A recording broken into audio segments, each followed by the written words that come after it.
So welcome everybody to round two of the D1A. We only had three games, but we're only going to review two of them tonight. But before we get going, I just want to say welcome to Amelia Luciano, who was at the Women's Rugby World Cup. Hi, Amelia, and Hi, congratulations. And thank you. you want to tell us a bit about it? Um, I'm walking on a busy street, so if it's not loud, I'm happy to tell you. It's not loud at Um, all. Excellent. So, World Cup was an amazing experience. I think you know how we do our video reviews here. We do the same thing for our reviews at the World Rugby level. So, doing two games a weekend of international ARing was a lot. Having to have the reviews done by Tuesday morning, especially traveling on the weekend, which I know we all do here, and I thought I'd be used to it. But in that high pressure situation, is actually a lot more intense than I expected it to be. Um, but yeah, it was really incredible. Um, and I'm happy I got to go, and now I'm back, and I get to watch the semifinals and final just like everybody else from the comfort of a couch. That's amazing. Thanks, and congratulations again. Really well done. Thank you. And it was also lovely being there with Kat. So if you haven't said congratulations to her, not you, Richard, but other people, she would love to hear from you. That's great. Thanks, Amelia. All right, let's get into it.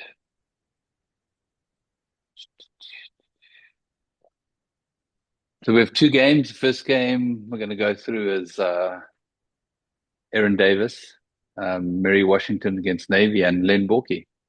Hello. Hey, Hello. how's it going? Hey, Aaron. Yeah, so it was nice warm day at Navy. Bit of running around. The score doesn't really show that um Mary Washington really did put up a good fight. They were contesting a lot of the breakdowns even to the end. And we've got a couple of clips to kind of highlight some of the things. But yeah, Len.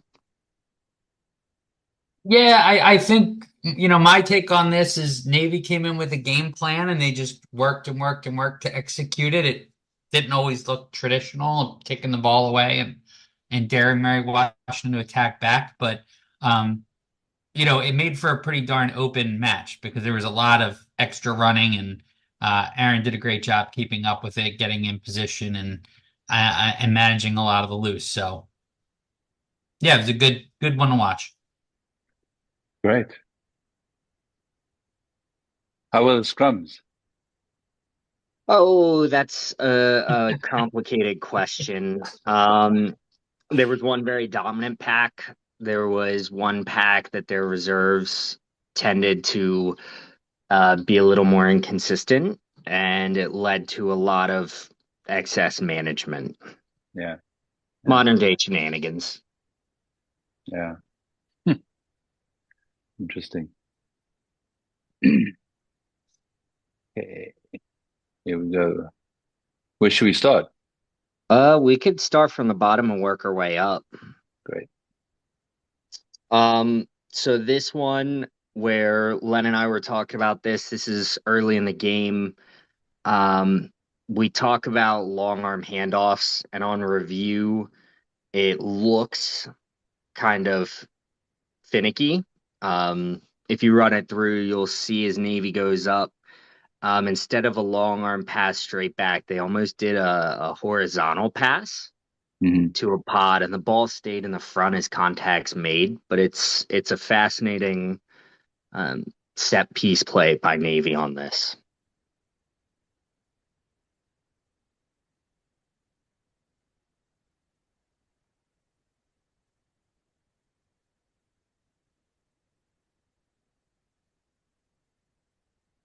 Yeah, all seems fine.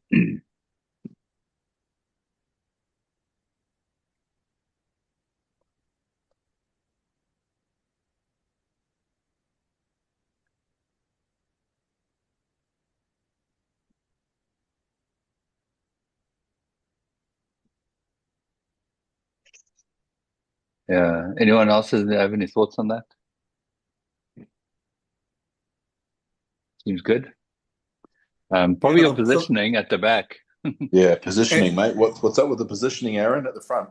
They had done two mauls early and kept it inside the 7-10 meters from touch, and I just wanted to have an extra set of eyes right there. Um, just be You a got an little bit AR, right? overly cautious. You have an I AR. I wanted to have an extra set of eyes on that side. So tell you me know, something. Do you think that this is 5 meters?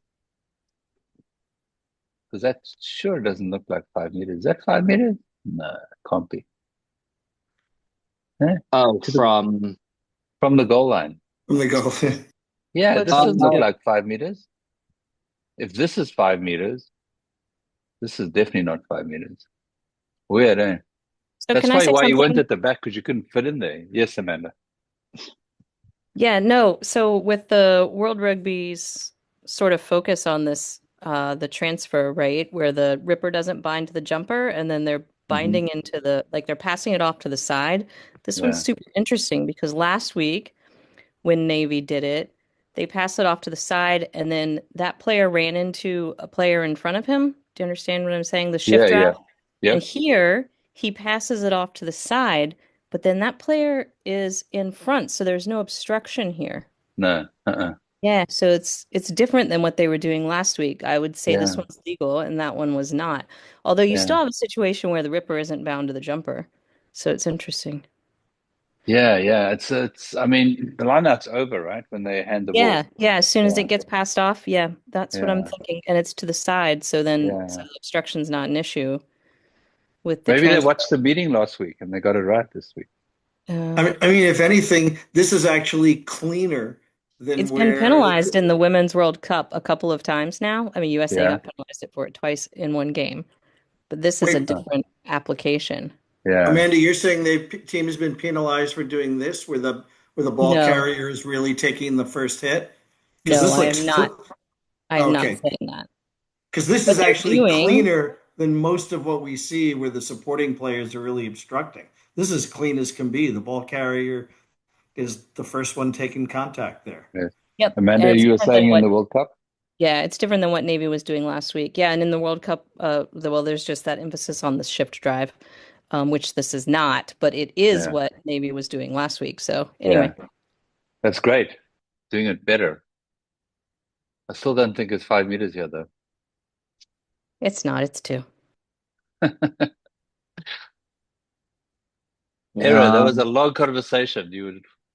Thanks for your patience. no, I'm just happy to spark good dialogue. That's what I'm here for. Next we had one of these. It was brought up with a lot of passion from Navy at halftime. What we have is a kick to Navy in open field, Yeah. and White ends up going and trying to do an up and under, and the blue player defensively tries to charge down and lands, and the white player just runs right into him. So they were looking for a um, late tackle, late charge on the kick, and we saw that as both players that were jumping. Um, the one primarily in front, White's the one that just is running right into him. And we just want to kind of open this up and see everybody's thoughts on this one related to if a player comes down and he's not throwing a shoulder, he's not doing anything other than he jumped and landed and got plowed over. What intervention should we as referees hold to this other than play on? Yeah, so this is sort of on that borderline because remember they said World Rugby brought out a ruling, I think it was to support New Zealand and not support South Africa, that when you jump before the kick, if you land on that player, it's still considered dangerous, right, Tig? Yeah, and Wilco and I have just discussed this a year ago. Sorry, you have to get out of the kicker's way. The fact that you tried to block the kick is not an excuse. Yeah. Blue has to be penalized here. But did he land on the kicker, or I Doesn't mean, you have to Close enough. actively you Yeah. have to clear the path for the kicker. If the fact that you're trying to block doesn't excuse you, and the potential penalty is where the ball lands. Yeah, Yeah. he can't put anybody on side now, so they're Yeah. liable. Yeah, I I don't mean, even consider this a marginal one. look where this player is starting to jump. I mean, like they're miles away. So what are they trying to do? All they're trying to do is stop this player, right? That's all they're doing. They've got no care about anything else. Yeah. This is the kick down. Remember the requirement to clear out of the kicker's way after they kick is the most severe non-card penalty in the book, Yeah. intentionally. So, question, where's the penalty? you get options where it lands or where they were made contact. So now the problem is that Add on to the Aaron. Add on to the first one. No Not closer closer than than 15 meters. Mark oh just said it. yeah, yeah, It's it's outside of it. it's either at the point of the kick or where it lands 15 meters in. Mhm. But if you do it That's at the point of the kick, it's not moved 15 meters in. question, is this a late tackle or is this obstruction? I'd call it late hit on the kicker still. Even though the kicker's put in 3 steps after the kick. Yeah, he's just landed. Yeah.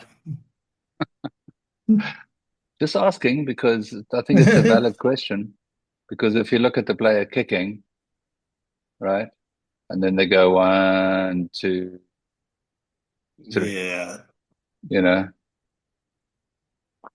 Anyway, I'm just saying to me, this looks like obstruction, right? You're going to penalize, put the penalty there. You know, is it really a late hit?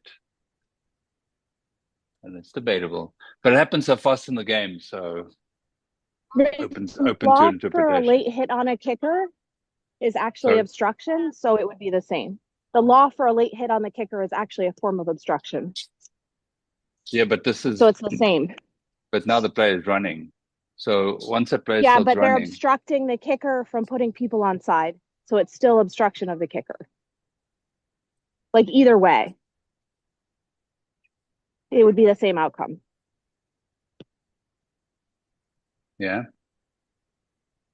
And that would mean it's still Yes. the penalty where the obstruction happens or where the ball lands, correct? Yes, not nearer than 15 meters from touch. yeah. Okay.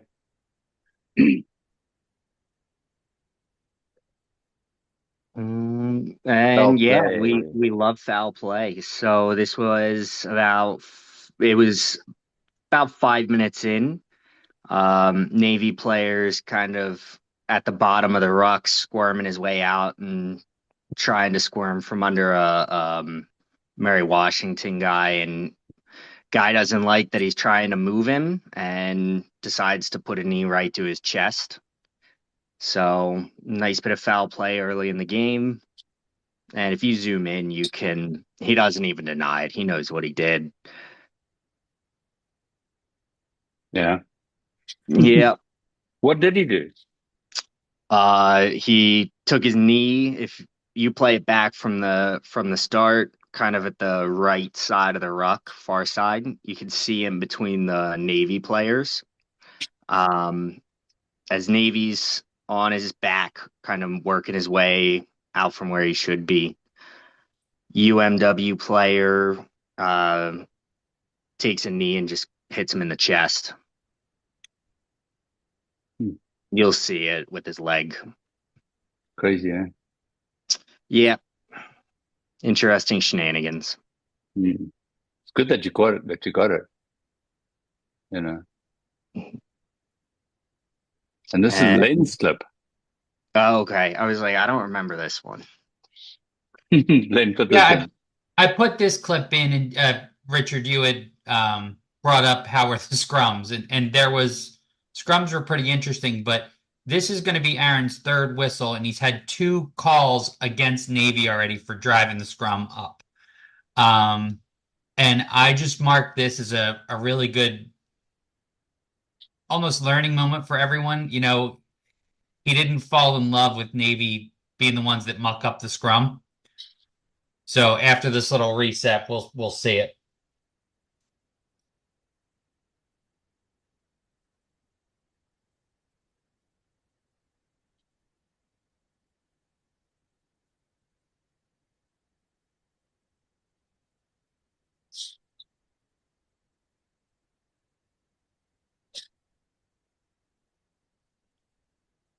Yep. So that time Navy did everything right, drove right through, and they got rewarded. And again, he didn't fall in love with the pattern that he'd seen up until this point in the game. You know, he reffed this scrum uniquely. You know, it's something we talk about week in and week out. Yeah. That's great. Are those all the clips? That's it. Yeah, that's That's great. it. At the end of this meeting, after the next game, I got a little presentation on scrums just to remind everybody about a couple of things. We'll go through those. So can you just follow up on that penalty, because just to make sure that we get it right, because tackling a kicker late is dangerous play, and blocking somebody from running is obstruction. So you can just follow up and figure it out. I'll come back either vocally or in the chat before the meeting. Great, thanks. Next game, Morgan and Mark. Hello. Hello. Can you hear me? Yes, we can hear you. And Hi, we know everybody. Mark somewhere. So my game was Illinois versus Purdue on Saturday. There was a lot of ball movement, so pretty fast pace, and it was really hot. It was 91 degrees. So I had to really work to try and use my top 2 inches in the game. I feel like Illinois was mostly dominant, but Purdue still was in the game most of the time. So a fun contest for us. My season goals are working on arrivals and arrival time, and then just polishing my communication. So body language, audio. And then for this specific game, I wanted to let breakdown calls breathe a little bit, work on keeping my feet moving, and use quiet, slow, concise for communications with players. So yeah, I mean, the first half was really good. I got into some scrum calls in the second half that probably could have been avoided if I had just really committed to the scrum setup. So lesson learned on that. Yeah. Mark, do you have stuff you want to talk about? Yeah, I coached Morgan a few weeks ago in Naira, and she had some same communication goals, and we chatted quite a bit. And then the turnaround for her is with her communications, it was like night and day. I remember back in the day when Cobber, rest in peace, told me this, and it just changed my refereeing. And I hopefully that Morgan was able to just eliminate about 70% of her on the run chat, and it just frees up your mind. So I know we've been talking about this for a couple seasons now, but trust me, the less you have to interact is the better. There are massive stretches of play. It's just the players are playing, and she's out there facilitating game and not being too communicative, not trying to narrate the game, and it's just a pleasure to watch. We've also harped on scrum setup, so there's a massive opportunity for growth here for Morgan, and we've had a nice long talk about that. And these are easy fixes, right? Getting the tackler away and knowing what to call during a breakdown and having your checklist and all that, that's really difficult. But the scrum setup and having patience in your cadence to let them comply with what you're asking them to do And then at the very end of action, just wait for stability and then move on to the next one. It takes a lot of patience. But trust me, you'll be better off if you have that patience and don't just hope that the players are going to scrum legally or comply really quickly if you don't give them time. Yeah. Great. Tips. Okay, so if you want to start on the one right above Aaron's last one, I just titled it Silence. This is just a clip where I'm succeeding at not saying anything and just having the players play.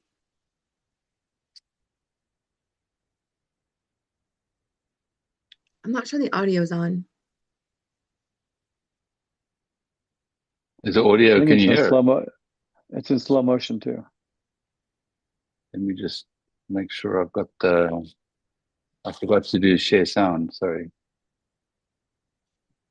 Give me a second.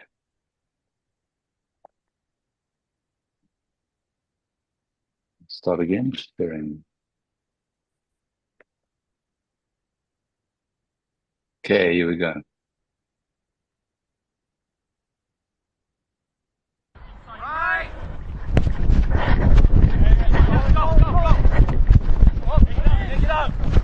Straight, run it straight.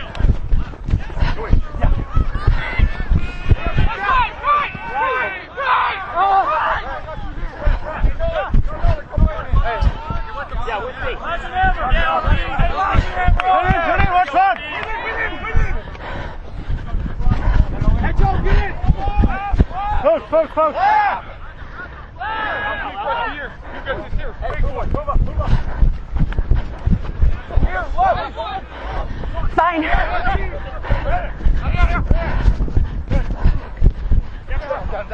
out. Over there. Come left. Come. Quick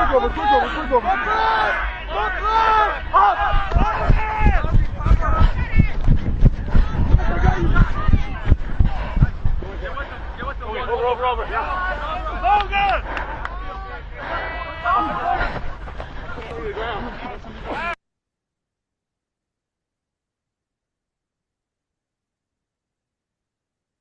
Great. Silence. The next clip, what is this? We can go to patience. So something, especially now that I've worked with Mark twice, is just learning to let things breathe a little bit. So this is an instance where if I had just waited, it could have evolved differently and I wouldn't have had to blow the whistle. Let's stay.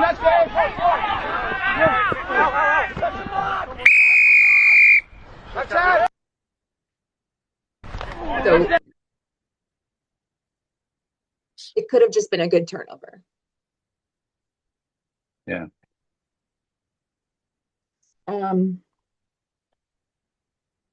The next one, did we skip one? No. Okay, so in this situation, in the game, my instinct was, I don't know that this is going to end well, and they're not responding to me. And so I did this, and then I checked in with Mark, and it seems to be the right choice.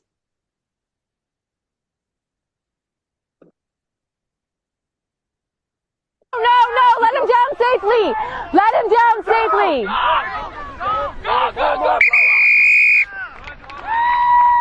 Okay, look, we're not going to lift like that. I don't want him to be dropped. Sorry, Ref. We'll just go unplayable, okay? It's a weight ball. No more lifting, okay? Hey, if it's our ball.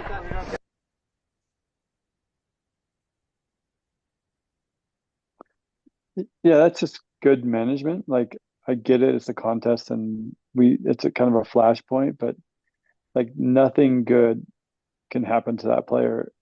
I know it's on Black's responsibility to tackle that player safely, but it's too risky to let that carry on. And I'm super happy that she just scrum unplayable or just safety concern. Where are we at? Okay, so this I've been working on again, it's an overarching theme of letting things breathe. And there are instances where I don't need to call scrum advantage because there's no opportunity there. So I don't need to waste a scrum advantage. I can just be patient and let things develop. In this instance, I did not call advantage, but I was looking at where the knock-on occurred. So we can watch it and then discuss if you want.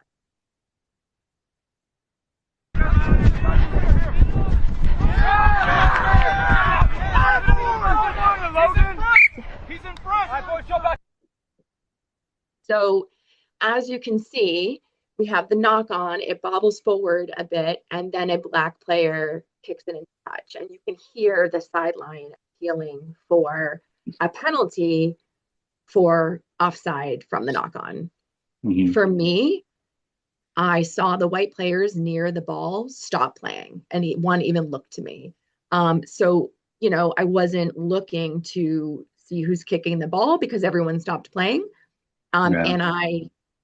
And I heard the appeal for the penalty, but I didn't want to give 3 points off something I wasn't confident on and hadn't really truly seen. Any thoughts out there from anyone? So the great thing about rugby is, yes, there are laws and there are violations of law, but we get to determine what is material and what is not. Yes, he was offside and a knock on, but I felt that the white 12 maybe right here just gave up on the play and there was no real opportunity for white to regather that ball. So I'm happy with the scrum.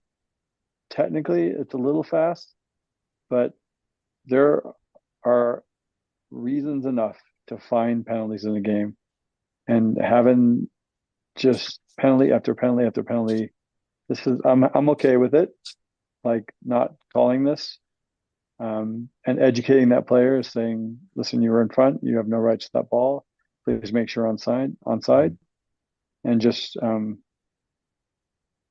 and get on with it. Was there another situation earlier in the game where the ball sort of ricocheted of someone and the player was front that you penalized?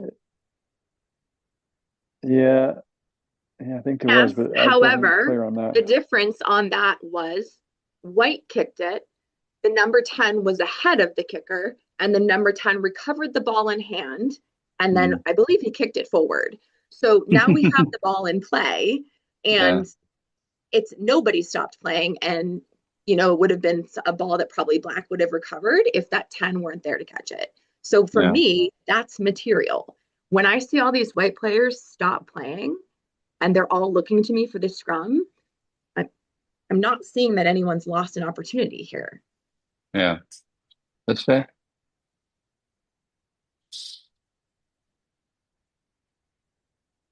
Never onside. Oh, yeah. So it's sort of self-explanatory, but Play through. sure.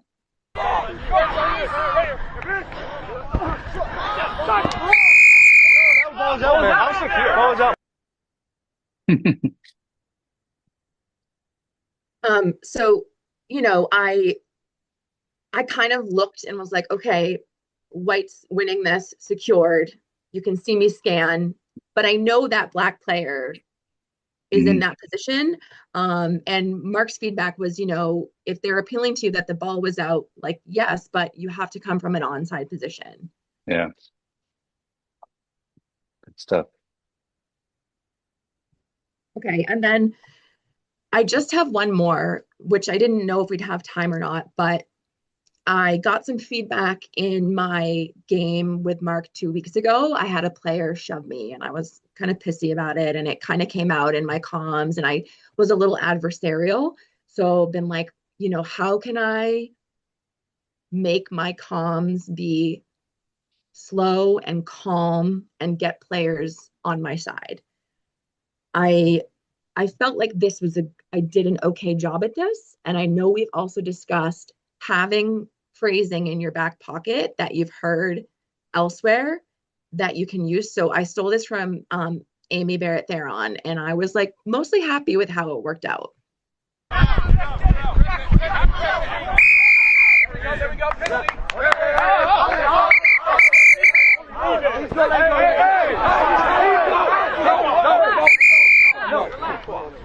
Captains, time's off.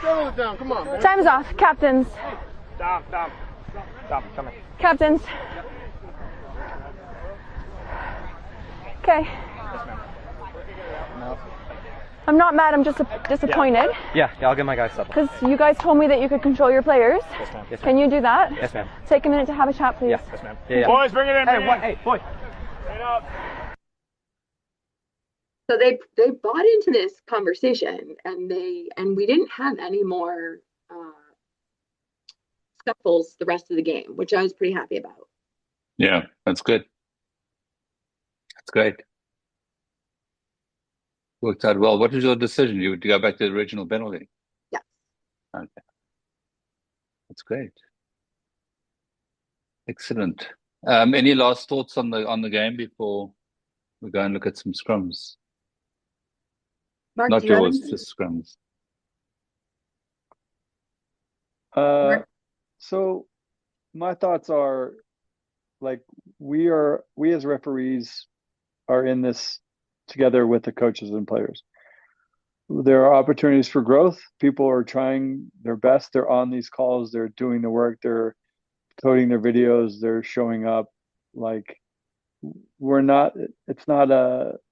here to get you and we're here to catch players. We really want to facilitate a fair and safe contest for the game. I know it's like wins and losses matter and every call matter, but like we just have to, we're trying. We have pathways. People are hitting fitness metrics. They're doing development. They're learning. We're all giving back to the game. So let's just remember the game values and just try to achieve the same goal. Like no referee is trying to get over on other coaches and players. We really want a fair contest and safety above all else. So just absolutely keep it in mind. It is a game. Like you guys are trying your best. We're trying our best. We don't yell at coaches. We don't yell at players. Sometimes we get a little snippy, and hopefully coaches and players don't yell at us. It's a game to be enjoyed by all. Absolutely. Thanks, Mark. This is Tig. I have a question. So sorry, Morgan's still going. Actually, it's about that actually though. So as Morgan said, there was no more scuffle after this. But when I see like a player after that player who goes charging into this mess afterwards, these are the differences between things that a ref can control and things where it gets out of what one of us can control. So should something like this go to citing? We have all the video. Did it go to citing? I mean, I just sort of want to know what your feeling is, Richard, as referee manager, because those guys, that player who comes running in is the difference between he comes running in, but he doesn't do anything. Okay. He doesn't. There's no shove. There's no punch. Okay. It's like we can either escalate this or we can de-escalate this, and for me, it's felt like this is fine. It's just nonsense. Let's de-escalate. And luckily for me, it worked. If he had run in and shoved someone, it may be a different story. But for me, it was sort of a dramatic run in and then a nothing. Okay, that answers my question. Thank you. Yeah, and that's a fair question too, because on many occasions, depending on the temperament of the game too, I mean, like if it's really out of control, or if it's like this is the first time something happened and it's sort of a little bit of nothing, then it's fine, and the way you handled it worked, and there was nothing afterwards. But Tig's also right that if you have that game that's sort of, you can feel the temperature of the game is pretty high. The easy thing to do is to penalize that third person running in, right? So that's just a thought, like depending on the game, right, Tig? Depending on the game. I just know, for me, 5 foot, the two players I know how to manage, and 3, we all start to have a lot of trouble. Right. I will say, just on reflecting, I felt like I could have waited a few more seconds to make sure there was a significant amount of space between the players before I turned my back to move on to any conversation. Absolutely, Morgan. You got to stay there. You got to separate those teams to protect yourself. As soon as you turn your back, now you're relying on other people's information. And I think to Tig's point, the issue with players running in from a distance is not what they do, it's themselves, it's what they incite other people to do. So if I see a guy running in to hit my mate, I'm going to run in to get him. So that's probably more of the issue with players coming from distance.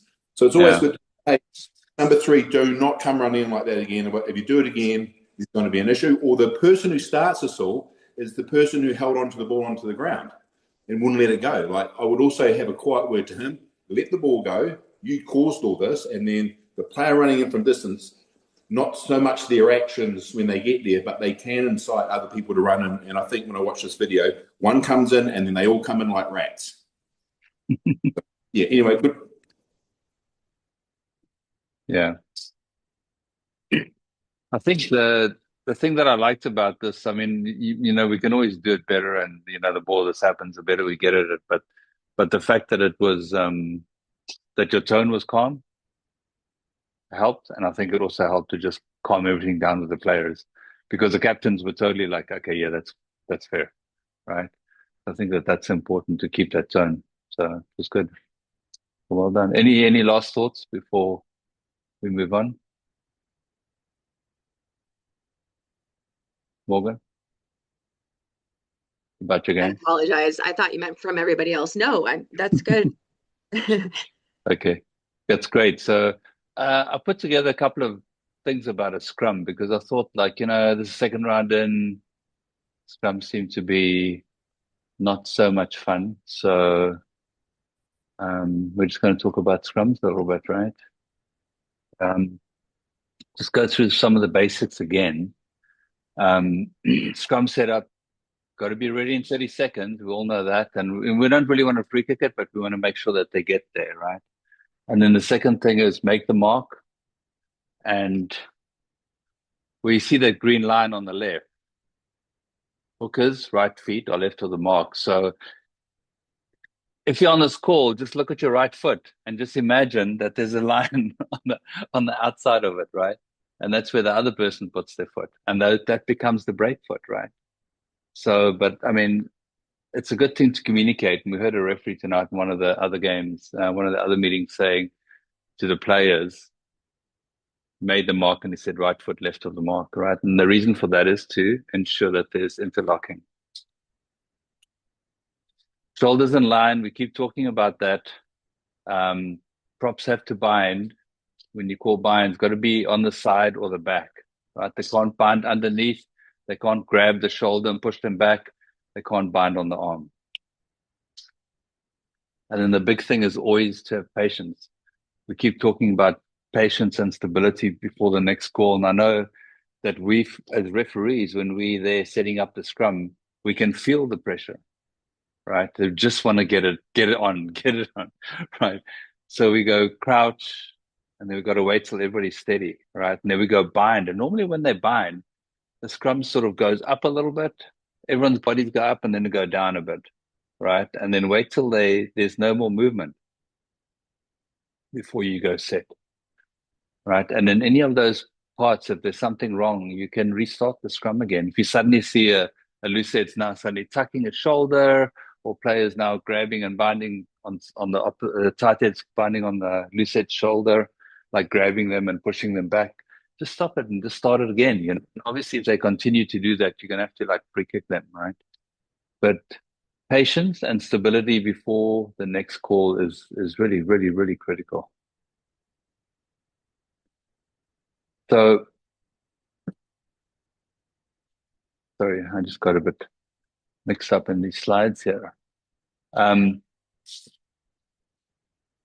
I know what I did. I deleted something that I wasn't supposed to. But what I want to talk about is there are two things that we're looking at. We're looking at the loose head and the tight head, obviously at the scrum, right? So when we look at the scrum and say this is the loose head, and the loose head goes down on the engage, it's normally that the loose head's hinging, so it goes down like this, right? So when the scrum goes down like this, normally like on engage or just after engage, it'll be that the loose head can't take the pressure. So we'll just have a look at a couple of clips here, and we're looking at this player, the green player on that side. You can see that the blue player is legal, and the green player can't take the pressure. So the green player just flops as they go down. You know, green's just going straight down. It's just the loose head's just hinging because they can't take the pressure, because normally the tight head's pressure on the loose head is down, right? And the loose head's pressure is up. So if you see just the scrum going down like that on many occasions, unless the tight head is cranking the arm in, is that the loose head is just hinging. And you can see the same here again in the scrum. See the blue loose head. Probably not the greatest angle, but again, they just can't take that pressure, right, as they go, and it just becomes a complete mess. And then the next thing we're going to look at is the tight head. And we talk about pancake, which is they overextended. So normally on the engage, if you see their legs are very far back, when they go down and they engage, they just sort of fall flat on their stomach. It's because they're overextended. So they either overextended before you called set, or afterwards they put their feet back too far. And we'll look at some examples here. So now we're looking at this player over here, the player in blue.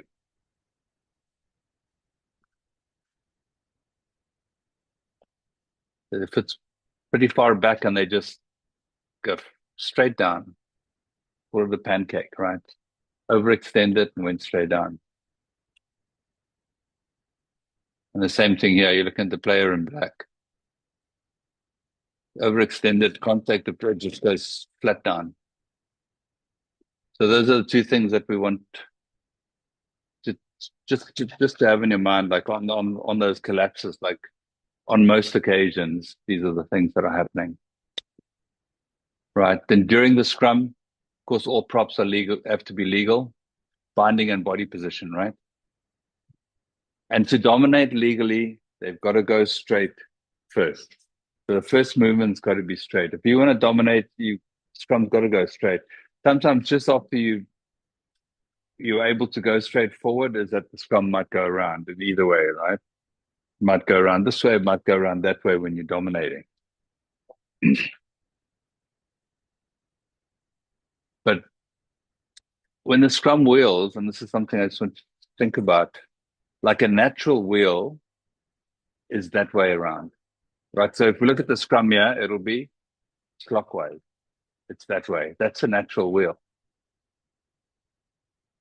Now, if we look at the other side, the sort of unnatural wheel, when it goes counterclockwise, and this is very difficult, because for the scrum to wheel that way, it just means that this tight head is seriously dominating the loose head, right? For the scrum to be wheeling that way around. So it's just these little things, like most of these things we're talking about, the sort of 90 to 95% of the time, these are the reasons for them, right? You're always going to have outliers, but this is a lot to just give you the basics of scrummaging to understand it. And please, if there's anybody out here that played in the front row, please feel free to join in. Very important, it's not illegal to be pushed back, right? So you can push somebody back 20 meters. It doesn't mean that they have to be penalized. All they have to do is they have to remain bound. They can't stand up in the scrum. They can't collapse, right? Pretty straightforward. They can be pushed back. There's no penalty for being dominated in the scrum, but there's a penalty for illegal actions, unbinding, standing up, and collapse.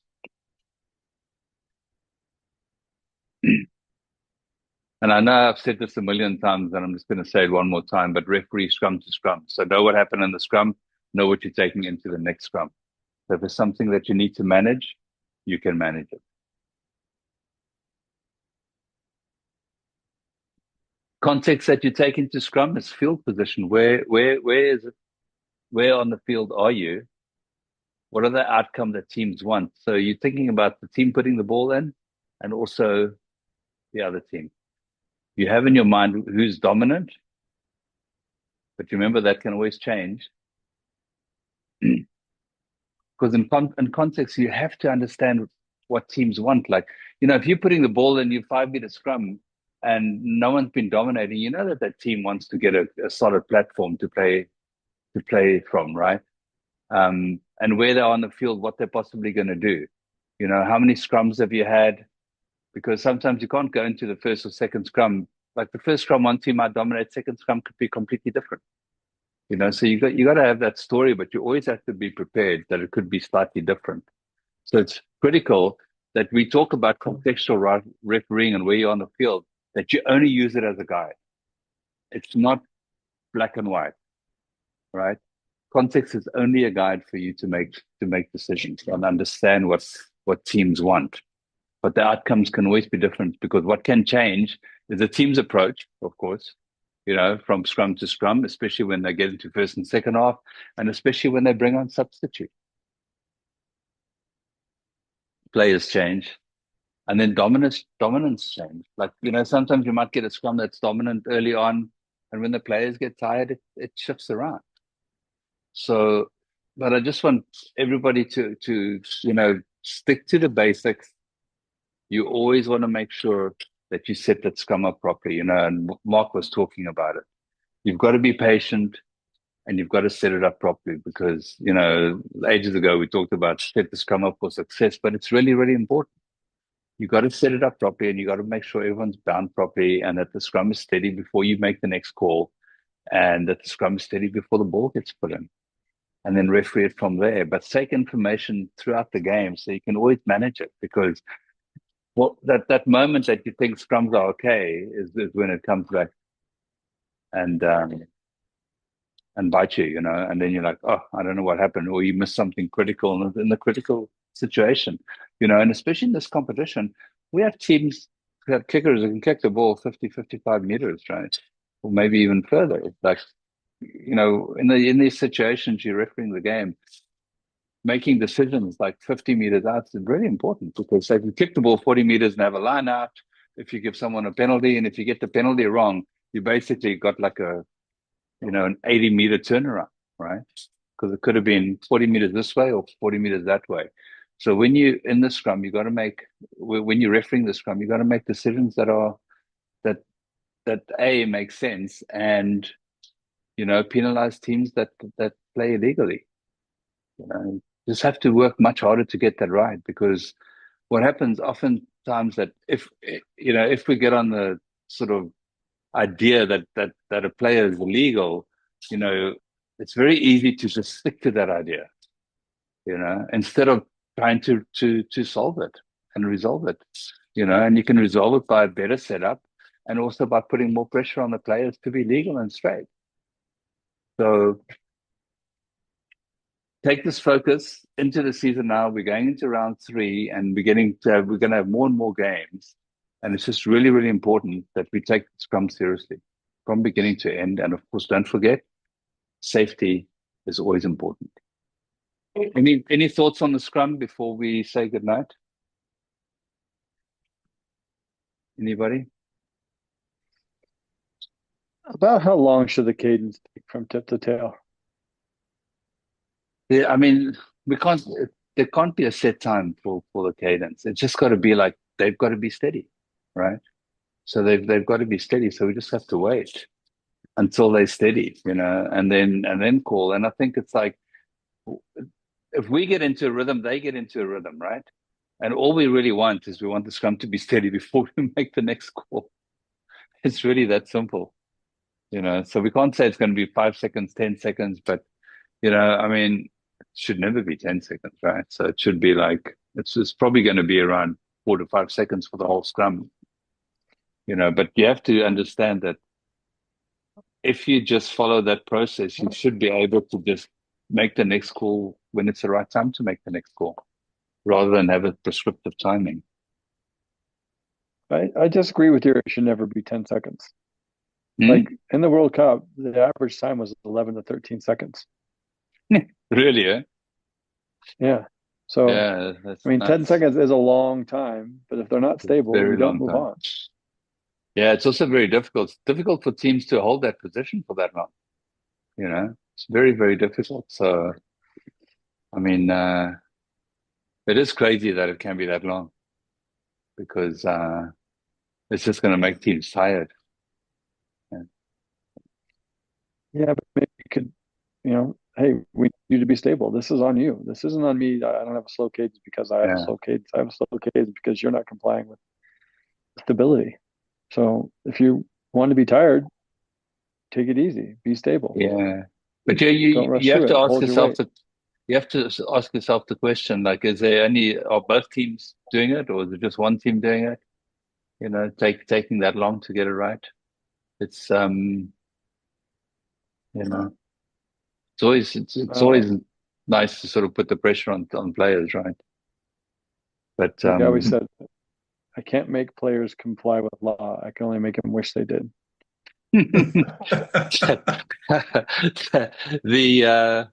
I think the bind part is the longest, right? The bind part is Yeah, where you is where you bind to wait. set.